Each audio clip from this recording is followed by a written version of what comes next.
Hi, I'm Maghdhi, your host for today, and I welcome you all for today's episode. We started with this podcast with the aim to help young professionals understand the climate landscape, and know where they can fit in, because we need more people in the climate space. And for today's episode, we have with us Mr. Vishal Singh. Mr. Vishal is a founder and CEO of Hemploom India, a brand that's redefining fashion through sustainability and innovation. He has been at the forefront of sustainable textile manufacturing that uses a natural fiber called hemp and contributing to the field of sustainability. Vishal, thank you so much for joining in, and I welcome you for today's episode. Thank you so much for having me and for such a lovely introduction. And I'm really excited to talk about my journey and how Hemploom India came to life. Same here. Okay, so before we dive into deeper conversation, like a very basic question that I came to my mind when I got to know about you when I met you is what is hemp? I'm sure many of our audiences might be new to this word. What is hemp fiber exactly? Okay, so hemp is a natural fiber which comes from a cannabis sativa plant, and it is often confused with its cousin plant, which is marijuana, which has high THC percentage in it. But hemp is an industrial species which is coming from the same plant, which is cannabis. So that's why there is always this kind of a stigma or misconception that okay, hemp is also marijuana. But yeah, hemp is like why I really was inspired during my research at my old job about hemp was that hemp is a very versatile fabric, very versatile fiber, I would say, because not just textiles, people are making hemp bead out of it, like a building material. People are also making bioplastics out of it. Fasai also recognized it as a superfood. So I was really excited to know that okay, hemp can be used for so many different industries, yet so many different applications. So in a nutshell, it's a sustainable alternative to all the man-made fibers that we are using in today's world, causing all of this pollution. Yeah. True. We No, really need such sustainable solutions for the fashions as well. You started this back in 2020 when like fashion sustainability was not that of a vogue term and was not that like what inspired you to start such a thing? What inspired you to be in that field, be in this field? yeah. So honestly, I never wanted to start my own business or ever end up in a business kind of atmosphere. Like my father comes from a government background, and even I was always inclined towards getting a government job or clearing some kind of competitive exam. So I did SSC exam, and I was placed in a public sector undertaking, which was called Vapcos Limited. So the company was responsible for all the water construction projects and hydro projects. Then there was also some kind of consultancy projects that we were doing. So the India Afghanistan dam was also built by the company. So I was really intrigued to see all of those technology developments. But again, I was reading about a lot of water conservation because the PSU was directly linked with Ministry of Water Resources. So every given day, I was reading about how water is being, scarced out, and how a lot of different industries, be it cement industry or be it textile industry in general, is taking a lot of water consumption, due to which again the scarcity is getting worse. So that is when I did some research on, what is the alternate to cotton plant if it is being called out as one of the most water consuming plant, and again it is natural. So there should be some alternate to it. So that's how I came up with this word hemp, and I realized that okay, it needs like zero water usage to grow it, to process it. Similar to the pesticide usage, cotton requires a lot of pesticide, but hemp does not require any kind of pesticide because it being naturally antimicrobial and antibacterial in nature. So all of those things just gave me that purpose that okay, I can leave this secure job for now, but definitely work around in the same kind of a mindset, which is conserving water at the end of the day to for the future generations. So that was the start of it. Okay, that's inspiring as well because I never knew that such kind of fibers exist, and that too they are sustainable in terms of the agriculture that we are doing. So that's good enough. Good. Also, like, what kind of materials do you produce? What kind of clothing items that are there? Yeah, so initially we started out as a D2C brand. So it was COVID times. So we launched our first product, which was a face mask. But then eventually we realized that let's explore what all different kind of products can be made. So we can know that hemp can be incorporated into your daily life with everything. So the next product that I thought of was a bed sheet. So hemp bedsheet again was a good product that we did. Then we came up with towels, but gradually we were able to, produce more developments, you can say, and more product lines, more kind of different kind of fabrics. A very fine GSM fabric. GSM basically the weight of the fabric. If it's lesser, it's good for a garment, but if it's heavier, it's good for a home textile product. So right from a cushion cover to curtain to shirts, all these kind of fabrics we are now making. And initially we were just doing fabrics, but now we are also doing white label manufacturing for global brands, where they tell us what the kind of product they are looking for. And right from cut to pack, we provide them with that product and export it to their respective countries. So right now we have around 250 different fabric types, and some of them are 100% hemp, some of them are with cotton blends, some of them are also with bamboo blends. Bamboo again is a very sustainable fiber that people are using these days. And bamboo is also very soft in nature, so it also makes it more comfortable for baby clothing kind of product lines. So yeah. Okay. Like, I want to know what's the consumer perception? Like, how are people accepting it in terms of that? How people are open to it? Because I think usually sustainable things are most costlier, like jute and all, because the alternatives are cheaper. So that's why we move towards the cheaper things. So, what's the current scenario about hemp? The major, I think, the misconception or the perception around him, mostly people related with marijuana, like we discussed, and Yes. that is the even in India, I think in the initial 3 4 years, it was very, I was just educating people about what hemp is, what are the benefits of it, because people look at sustainability from two perspectives. Whether someone is looking at it from the perspective of how sustainable it is for the environment, and then the other person might look how sustainable it is for me. So for a consumer point of view, it is actually sustainable because it will last longer. It is more durable. It is more comfortable. So you're not just gonna use it and throw it that it's not comfortable. I'm just gonna buy a new one. So all those factors were very helpful because every time someone touched the fabric, they were like, okay, this is very premium kind of a thing. We were thinking of it like a jute, a very rough kind of a material when you say hemp. So that is the kind of perception, the comfort, the misconception of it being high in THC or making you high, all of that, because of the marijuana plant categorization. And then also, I think people also feel that hemp is very expensive and all these sustainability, brands always sell it on a higher price point. So people think that, okay, these kind of things are going to be expensive. But I think more than expensive, it's more like an investment for you. Because if you are buying something every week, then there's no, emotional connect or a sustainability factor to it. But if you are buying something and even after 5 years, the product remains intact, so that makes you even, like giving it for your younger brother or sister, or maybe for your own kid, saving it for later. So all those cute things you can plan out. But with polyester kind of things, it's not that practical to hold on to that. True, true. I mean, I think that's how we can spread it to the public also. Like they can make it more acceptable to the people towards this thing. Yeah. Right. Like you mentioned about doing a government job and then switching towards a business brand and like establish the entire like supply chain of Hemploom. So like, can you and a lot of our viewers are youngsters who are starting their career. So can you just explain like how this process to pursue? What were the steps that you took and how did you go about So I think we started out very slow. I started with very few meters, and just to test out what the product can, look like. And from there, gradually, we met a lot of people. So I always believe it's not a single man journey. It's always a lot of people helping you through the process. And again, because I don't come from a business, like a family business kind of a system, so it was very difficult for me to get feedbacks or, get mentorship in that early days.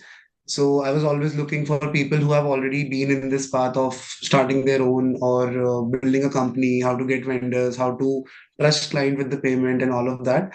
So luckily, I met a lot of good people who are now my friends, and I think that is the main thing. And also, I have realized that there is always that eagerness that I'll make it perfect and then I'll launch it.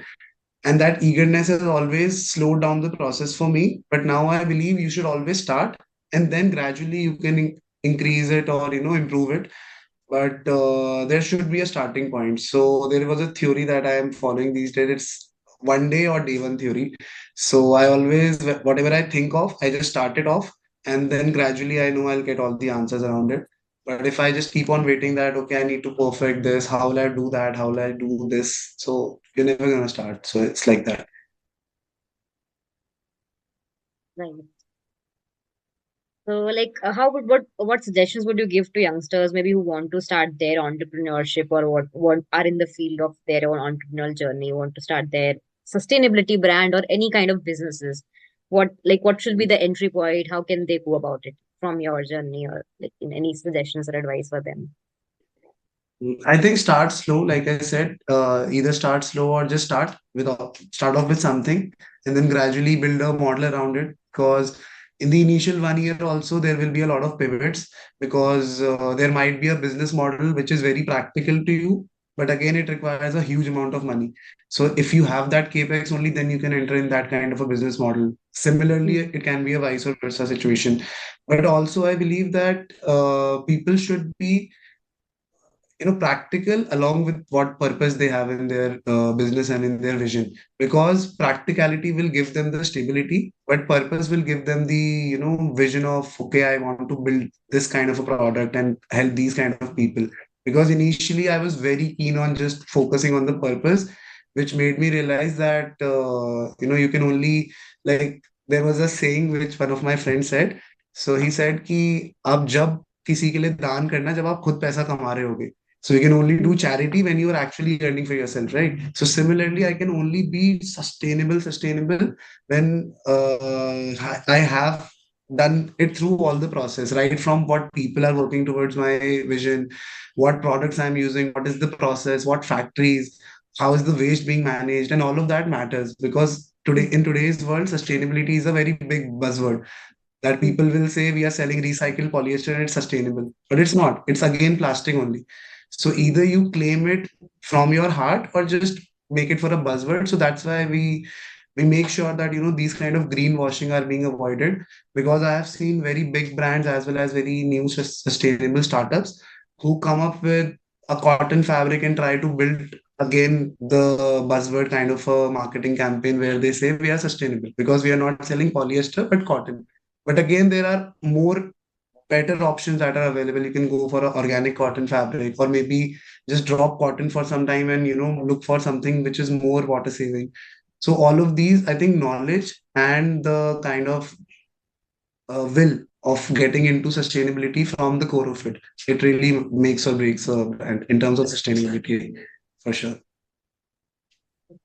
That's true. That's true.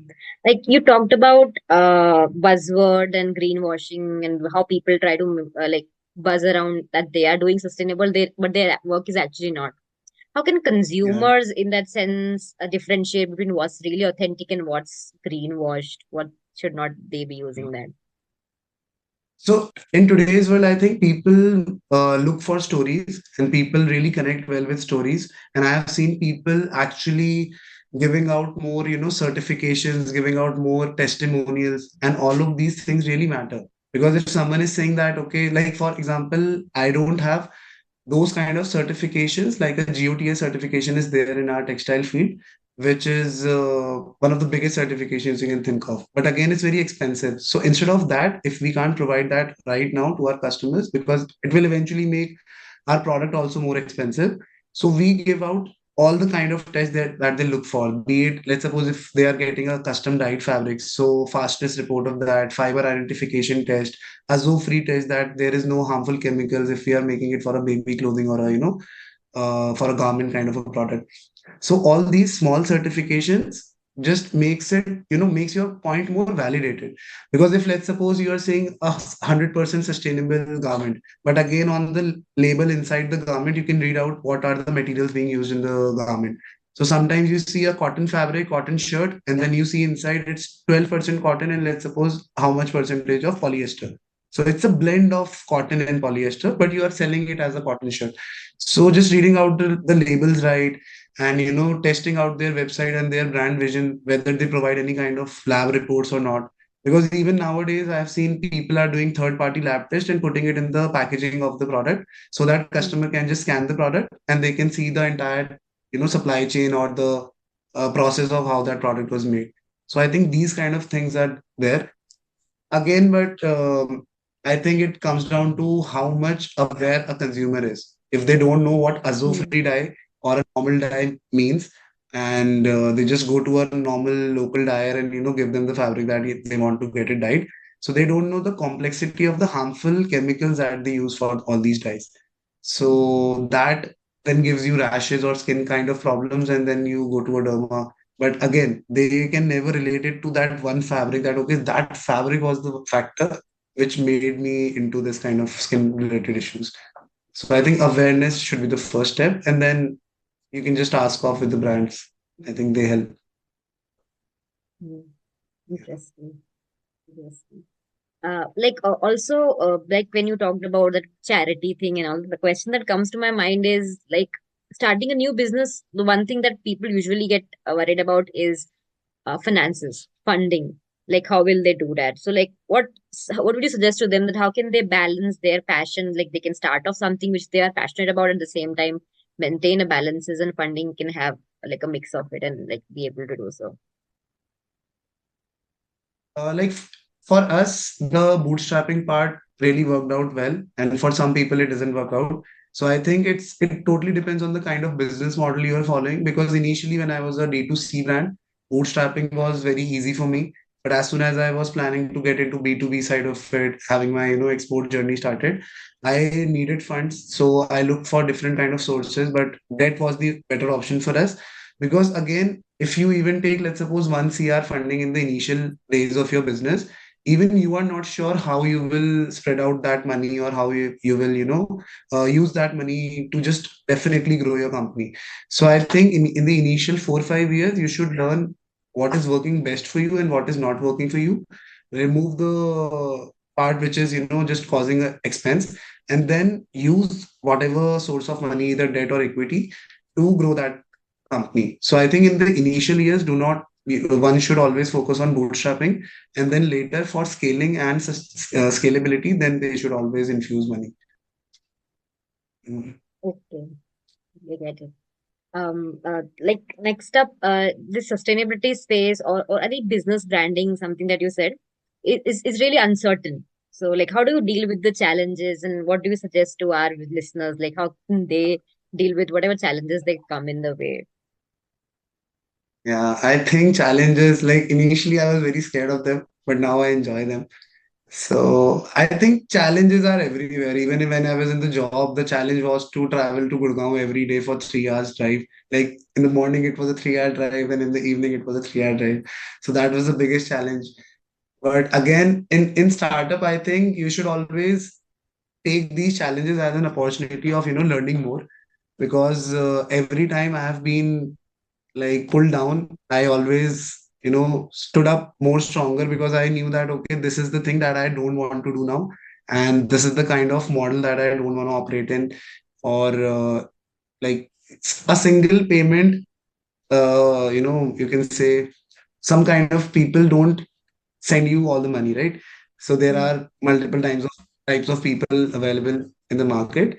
So I have seen dealing with all these different kind of personalities help you become a better person in general, in terms of how social you are. Because Mm. personally, I have always been a kind of person, like in college also, I remember I was a very shy, a very introvert kind of a personality. But again, as soon as I got into business, I have to talk to my vendor, I have to talk to my client. No matter how Mm.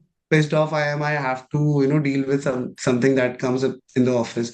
So I think all those things makes you a better person, and the overall growth that I have seen in entrepreneurship is much higher compared to someone being in a job. And again, in job also, people are more aware about the other processes and other departments. But then there are also people which I have seen, and I have also seen it in my office, that they just focus on their task and they leave. So they don't know the entire process of it. And because they Mm. don't know the entire processes of it, they can never remake any kind of process for any kind of business. So I think the entire, connecting the dot is a kind of thing that you should learn in the initial days of your business. Okay, that's a very, I mean, positive perspective. All you said that like well, every job has challenges, and one should be ready to deal when we are going on forward. Yeah. One more thing that comes to my mind when I think about your journey is the switch that you made from a government job to this, because you understand that's where your passion and interest lies. And I'm sure there are a lot of people who, at certain point of time, when they're doing some work, but then they stand their interest lies somewhere else. So, what advice would you give to somebody who would be switching their careers to some other thing or towards the thing that they are passionate about? But maybe there are a lot of things that come in background, like family pressures, financials, and everything. So, what kind of advice would you give to them? I would say, like in the initial days, they can always have both the jobs because even when I was doing my research about what hemp is and how can I get the fabric, what is the competition of this space. So all of those things I was doing while I was in the job because I always knew this. If I am gonna leave my job permanently, I should have something where I can call it as an office because if I'm not going office and just sitting in my room and thinking, okay, I'll make a company, then my parents will definitely, hope me Hmm. that okay you were going to office and all of that. But I think start slow, start with something like a prototype. A very small prototype would also help you to figure out, okay, this is the product and people are actually, and I think your friends, your family, they are enough, testimonials for your initial days. Some of them might just, give you a positive feedback because they love you. But again, I think some of them will actually give you a solid feedback, and those feedback, if you can implement those feedback, improve your product, improve the kind of supply chain maybe, and all those challenges. And once you know that, okay, I have come up with my MVP, and now this product I know I can sell in the market, and this is the market I want to go with. So as soon as you get your first client, I would say give your resignation letter, and then you can move on. But before that, it will be a very big hurdle for you. Okay, got it. So we've come towards the end of the conversation, and before that, we do a rapid fire round with all our guests. So a few rapid fire questions for you. Uh, hemp in 3 words. I think confident, calm, and conscious. These three words Okay, would be nice. yeah, All rhyming with three S's, three C's. yeah. A book, a documentary, or any person who inspired you in your journey. I think Elon Musk has really inspired me because you know the one thing that I've always received in terms of a feedback from my family is that why are you working on something which people don't even know about? Now, from a businessman's point of view, it's a good thing because you're in a first mover advantage. You are doing Hmm. something which no one else dare to do, and all of that thing. But again, there are people who will think always like, कि if people are already selling cotton and linen, why don't you just make it, similar to what everyone is doing and make a company around that rather than building something and educating people that okay, hemp is better, hemp is people don't listen generally in terms of these kind of things. So I think that challenging factor really I appreciate in Elon that he's getting into the space industry, the space tech, all of those things that Hmm. people don't even think about. And I'm a big fan of space and all these things. So that's it. Okay. Final one. If you could collaborate with one designer or a brand, who would that be? One designer. I have worked with a lot of designers. I don't know any international one as of now who I am very passionate about. But I think I really want to do something in this Indian bridal wear kind of a concept and see some products maybe with Sabyasachi or Manish Malhotra because they sell it so expensive and the fabrics Hmm. that they usually use right now, they're all very cheap fabrics. But I Hmm. really want them to get into the sustainability side of it and make people aware about it because these people will actually have a more viewership, and Hmm. if they tell people that sustainability is the next game, it's a very big thing for us. So, any final word of advice that you would give to young change makers out there? For them, I just want them to, enjoy the journey because uh, life will give you a lot of challenges personally, professionally, spiritually, mentally, in all Hmm. possible aspects. But I think those challenges, if you start enjoying them and if you start learning from them, it's a great way of living your life. Because otherwise, I have seen people just cribbing about everything, and I have seen people just enjoying everything, whatever comes in their way. And I want to be the second one. So I just enjoy whatever challenges life throws at me, and I think that is the best advice that I can give to even today to my younger self, that don't care and just keep on going. Thank you so much, Vishal, for taking out time and joining in today. Your journey is really inspiring because something that I learned was from your journey is that keep on challenges, have that positive attitude, and you can achieve what you wish to do in your life. And I hope so our audiences might have felt the same through your journey. Thank you so much for joining in today. Thank you so much for having me once again. Thank Thank you you so for our much. audiences as well. Please following us for Yeah. more inspiring content.